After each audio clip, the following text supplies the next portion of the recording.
Okay, so this section, you made it to the end, and I wanted to give you a really solid summary so you know you have choice. I've put a lot of ideas together in the modules.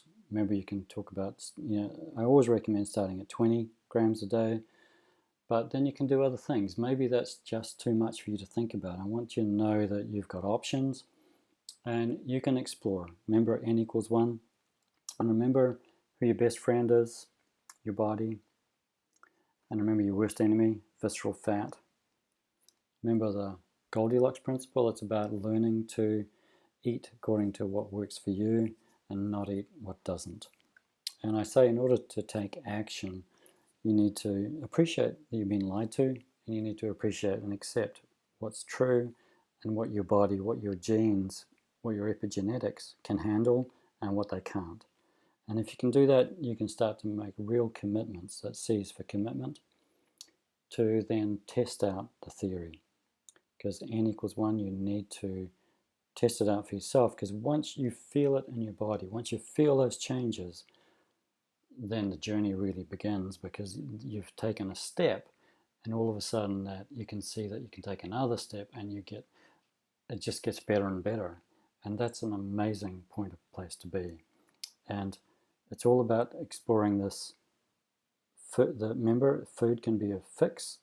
We can be addicted to food, or it can help fix ourselves up. What it's meant to do, it's meant to help our bodies regenerate, be a supportive process for our life so that we can go and live life as we want it, feeling the best we can feel, performing the best we can perform, and living as long and as gracefully as possible.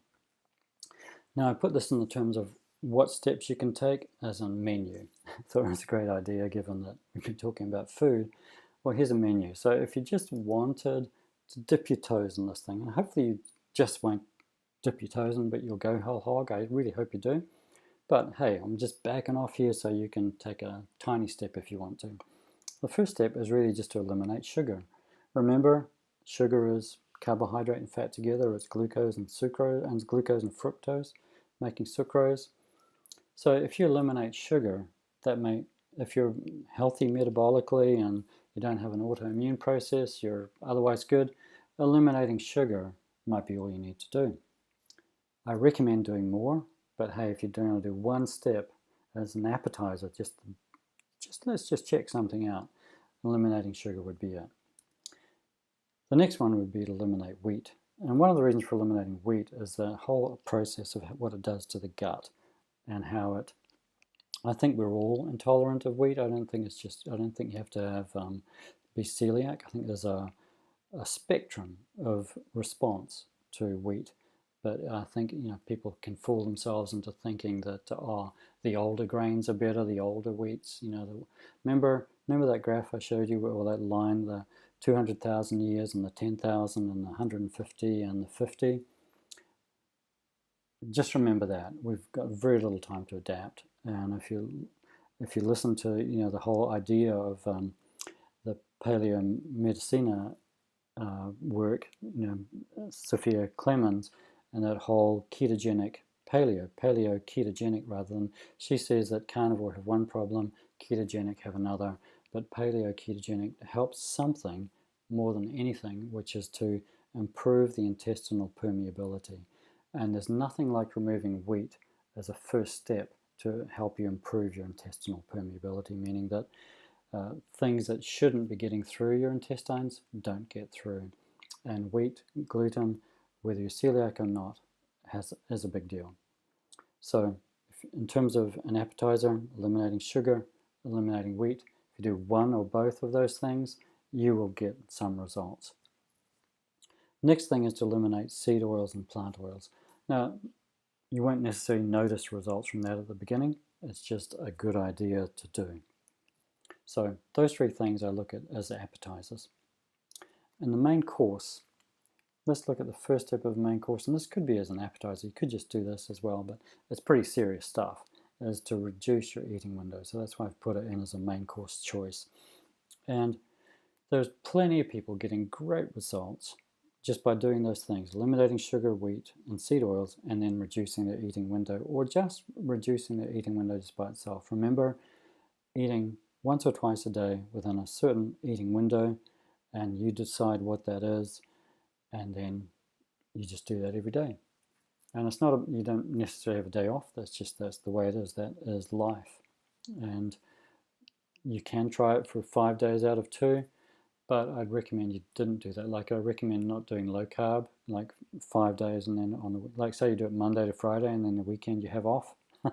That's a recipe for disaster.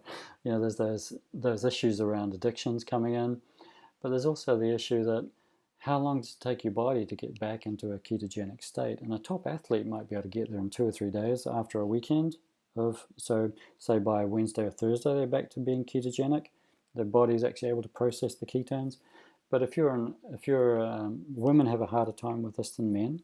So if you're had a consistent history of being overweight, and you're a woman, and you're postmenopausal, it might take you 3 weeks, not 3 days, to get back to, if you have 5 days on, a weekend off, it might take another 3 weeks before you get back into ketosis of keeping the carbohydrates down. So that's where I say it's best to keep this as an everyday experience. And reducing eating windows is a good way to do it. And then the ketogenic lifestyle is really looking at reducing your carbohydrates so your body can digest fats and produce ketones from them that then power your body, power your immune system, and reduce the inflammation in your body. That's actually a ketogenic lifestyle. And when you look at the paleo medicina people, we've been seeing the low carb, high fat people have a preponderance of a cup of cooked veggies and a couple of cups of uncooked veggies. They would actually have the uncooked, the above ground veggies, they would eliminate first. So this is something you need to pay attention to, particularly if you've got autoimmune processes. Because the toxins, remember I said the problem with plants is they can't run away. And those things that are above ground are obviously want to protect themselves more than below ground, because below ground you have to dig them out. So that's where they say a small amount of root vegetables may actually be better for us in terms of that paleo ketogenic process than a whole bunch of salads and cups of vegetables, above ground veggies. So that's something I think we're still in the exploration phase of. More information is needed. So, but the ketogenic lifestyle, remember, start at 20 grams a day.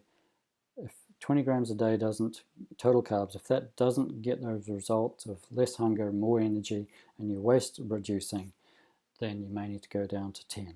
And then you may need to go down to 0. And I know personally I'm happier. I'm probably 95% paleo ketogenic, and I'm really happy with that. And it just works. So I'm in that 0 to 10 grams a day. Whereas if you really want to, if you're fine and you're losing weight and your hunger's reduced and your energy levels are good, then just test it out. Remember the 5 grams a day for a week, an extra 5 grams a day for a week, and a quarter cup of blueberries is a good way to do that. And then see, does your hunger get more? Does your energy get less? And does your waistline increase? So those are the 3 things you pay attention to when you're going up 5 grams a day. And then live within your carbohydrate budget, within your carbohydrate tolerance level in that, because if you are living within that, you'll be living in a ketogenic lifestyle. So dessert. What have I got for dessert? Everyone likes dessert. Well, water. We're designed to drink water, not all the other concoctions we have. So make sure you don't have to overflood your system. You can kill yourself by drinking too much water. People do that, and some runners do that. But remember, just water is important. And salt along with it as you go. But we talked enough about salt. Exercise, some of the best exercise to do in terms of this lifestyle is really more of a high intensity interval training is really best. It kind of mimics what we used to do when we used to hunt or gather. We used to put short bursts of energy in and longer terms of recovery. So in terms of an exercise, in terms of losing weight, you get 85% of the benefit just by changing diet. 15% is exercise. And particularly important if you're diabetic, to improve the muscle insulin sensitivity. But it's not the beginning. In fact, if you're massively overweight, it's best to get your diet right first, lose some weight, feel the energy come back, and then you want to exercise. That's a great time to add an exercise. Exercise also does something that one hormone we haven't talked about. There's a bunch of hormones involved, but the main one is insulin, as we've talked about, and that affects leptin. A lot of people think leptin's important, but insulin primarily affects leptin, which is that, the satisfaction hormone. And then the next one is cortisol. That's another big one. So exercise can be stressful at the beginning, like when you're engaged in the exercise, but over the period of the day or the week between exercise, your cortisol level comes down. So cortisol can be a real issue with weight gain, and so exercise is good. And that's also where sleep comes in. Sleep, making sure you get the right sleep. I'm not a sleep expert. I've always had no problem sleeping, and it's never been an issue for me. So I can't call myself an expert on that. But the time we spend on screens, there's a lot of talk coming through about the blue light from screens. So having some downtime, making a regimen about sleeping and making it a priority. That's a big thing, and a big thing around there is the cortisol. Last thing I'll share about is breathing. And breathing is, why did I put breathing here? Learning to breathe, learning to let yourself breathe is a key issue. So you need to be able to relax in your breath so you can relax into your body. And one of the ways we don't do that is we breathe other things than oxygen or air. And smoking is one of the stupidest things that human beings can do. Both my parents used to smoke. Mum died of lung cancer. Dad died he had asbestos poisoning. They both had to stop smoking at one point. My dad because his lungs were trashed with the asbestos.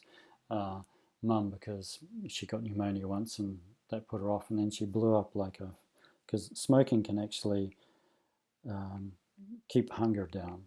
So a lot of people use smoking. Models do that to reduce their intake, but that's a false economy. It's really a disaster area for your body. And so I don't mean to be hard on you, but seeing both parents die and both of them smokers, I'd recommend, if you are smoking, get that addiction handled so you can get better at all the rest. So the last steps, remember we talked about managing your medications. So if you are on insulin or an insulin-producing drug or an antihypertensive, you really need to pay attention to what you need to do with those and review that section. Go listen, talk to your doctor. If they're not up to speed with low carb, then help them educate. Send them to the doctors I'm recommending. Send them to the information so that they can get updated, and then they can help you better. If you need to change your doctor, then maybe you need to change your doctor. The next thing is manage your expectations. I said before that women and postmenopausal women tend to be slower on the uptake in terms of their body's response is slower. So if you're a woman, you just need to, and if you're with a husband, you're doing this together, just know that hopefully don't be too upset when he gets better results and you do quicker. It's just one of those unfortunate things. But it's also true for all of us. Like learning to manage our expectations and learning to manage our addictions, our choices, is all about that same process of coming to terms with accepting what works for us and what doesn't, and knowing that for some it's going to take more time than others, and just being patient with yourself in that process. And the last step is really to manage your exploration. So as I said, it's an N equals 1. You want to find out that food does fix you up, and it's going to take time. And you want to explore. I've given you the parameters I believe that are best to explore with that best carbohydrate strategy. If you stick to that, then you just take it step by step, and one step may lead to another. So you may start with just reducing your eating window, or you may start with just reducing your carbohydrate content, and then you'll add in those other things. So learn to take them. If you need to do them one step at a time, go ahead for it. And if you just want to dive on in, then and then explore, adding things after that. You can go completely zero carb and then see what adding things to that looks like after 30 days or more, and just learn to enjoy the journey. It's been a tremendously empowering journey for me, and but I'm in a continuous learning process. So over time, I will update this tutorial. That's one reason I put it in a modular form, so that I can update it without having to record the whole thing again. I can just create another module and slip it in, or slip it onto the end of a module without having to redo the whole tutorial. And so yeah, manage your exploration. Have fun with it. Enjoy it. I hope you find your hunger reduces, your energy increases, and your waistline reduces as soon as and delightfully as I've experienced. And just know that if it doesn't happen quicker, you may need to reduce more, play more. You have to manage that, just like we all have to manage life. We all need to manage this particular piece. Now, if you'd appreciate working with a mentor, I do work with people personally. I've got a page on there that shows you what I offer, and you're welcome to touch base with me, and I'm happy to work with people all around the world. We can work out a time schedule. Skype or something like that is usually a good way to do it if you're overseas. And if you just simply want to keep in touch, and you can do this anyway, I've got a Facebook page, Low Carb, High Fat, Ketogenic Paleo Lifestyles. If you look out for that and like it, then you'll get up-to-date information from me as I explore different things that I just bring. Like if the news item comes out, I'll address it, put it out there, so you get some information about it soon, so you don't have to worry about whether the latest news report is real or not. I'll tend to be aware of it and put something out about it, either from myself or from other people. So I wanted to thank you for taking the time to invest in the money to invest in this tutorials, and hopefully you've seen what you can do, and I really wish you the best journey with it. And if you need help, remember I'm here. And otherwise, one of my favorite things to do, as I said, I like simplifying life's lessons to help people liberate themselves, is if you find it works for you, share it with others, because it's only in that sharing. All those doctors I talk about, they're out there trying to do that as much as they can. I'm out there doing that as much as I can, and it's up to us to change the world's situation, because it's not going to happen from the top down. It's a grassroots organization. It's us changing our own perspective, our own, understanding how we've been lied to, what we need to change to. Once we start to take those steps and get those results, we get the confidence in that, and then it's easier to share with other people and enlighten other people. So that whole thing about life and balance, expanding, radiating, and touching everyone, that's what it's about. What was it Spock said? Go forth and prosper. So anyway, last thanks. Really appreciate you, and tell me your stories. That's, one thing I really like is hearing feedback, whether it's working for you or it's not. You're welcome to give me any kind of feedback, but it's sometimes when you do programs like this and you don't know what people are doing with it, it's out there in the world. I always love to hear what you're experiencing, and if you're up for it, sharing that with other people, happy to put it out there. If you're not, you want to keep it private, completely fine too. But thanks for your time. Enjoy the journey. Contact me if you need to.